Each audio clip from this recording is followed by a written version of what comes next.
Paper 69. Primitive Human Institutions. Emotionally, man transcends his animal ancestors in his ability to appreciate humor, art, and religion.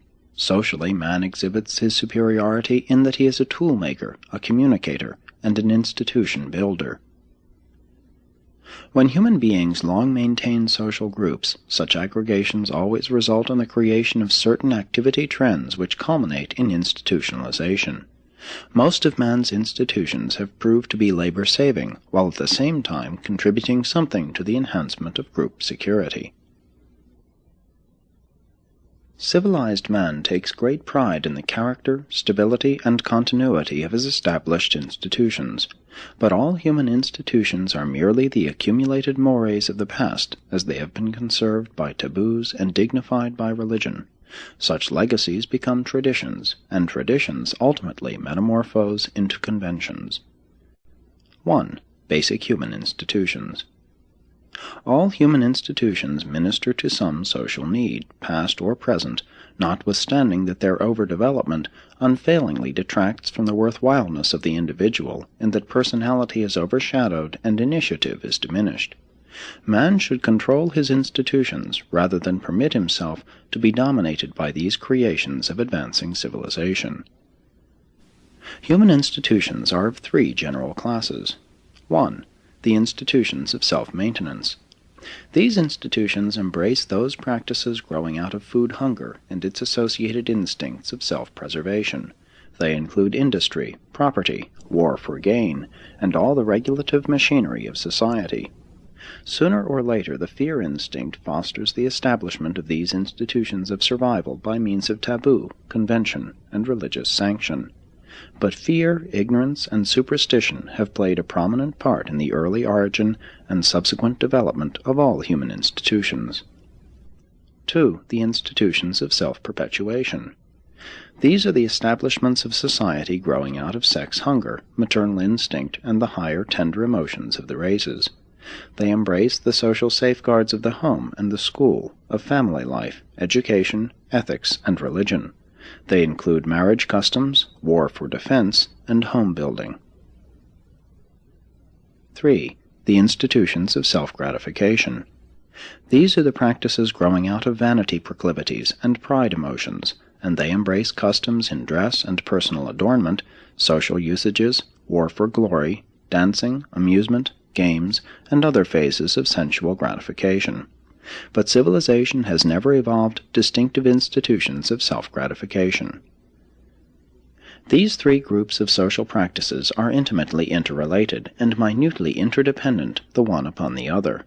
On Urantia, they represent a complex organization which functions as a single social mechanism.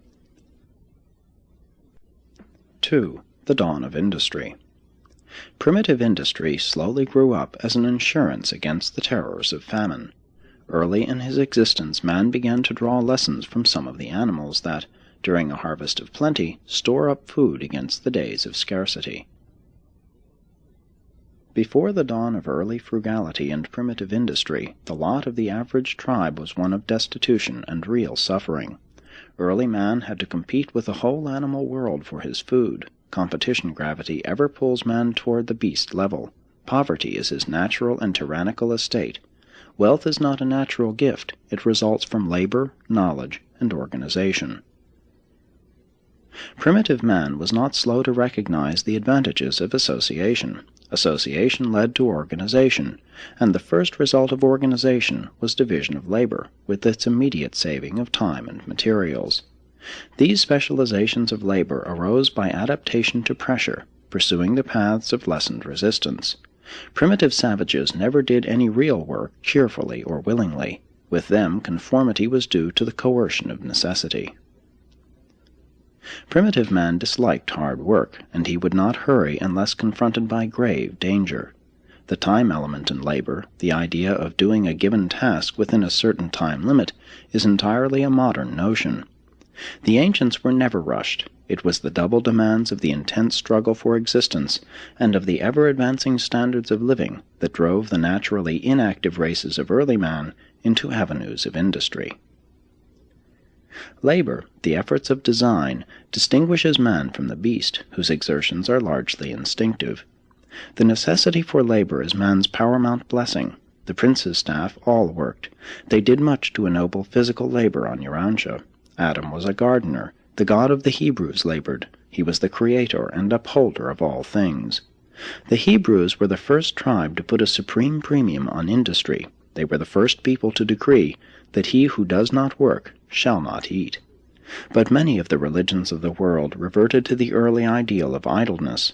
Jupiter was a reveler, and Buddha became a reflective devotee of leisure. The Sangic tribes were fairly industrious when residing away from the tropics, but there was a long, long struggle between the lazy devotees of magic and the apostles of work, those who exercised foresight. The first human foresight was directed toward the preservation of fire, water, and food. But primitive man was a natural-born gambler. He always wanted to get something for nothing, and all too often during these early times, the success which accrued from patient practice was attributed to charms. Magic was slow to give way before foresight, self-denial, and industry. 3. The specialization of labor. The divisions of labor in primitive society were determined first by natural and then by social circumstances. The early order of specialization in labor was 1. Specialization based on sex. Woman's work was derived from the selective presence of the child. Women naturally love babies more than men do. Thus, woman became the routine worker, while man became the hunter and fighter, engaging in accentuated periods of work and rest.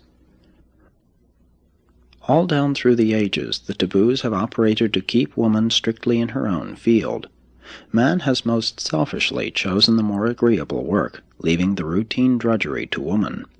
Man has always been ashamed to do woman's work, but woman has never shown any reluctance to doing man's work. But strange to record, both men and women have always worked together in building and furnishing the home. 2. Modification consequent upon age and disease. These differences determined the next division of labor. The old men and cripples were early set to work making tools and weapons. They were later assigned to building irrigation works. 3. Differentiation based on religion. The medicine men were the first human beings to be exempted from physical toil. They were the pioneer professional class. The smiths were a small group who competed with the medicine men as magicians. Their skill in working with metals made the people afraid of them. The white smiths and the blacksmiths gave origin to the early beliefs in white and black magic, and this belief later became involved in the superstition of good and bad ghosts, good and bad spirits.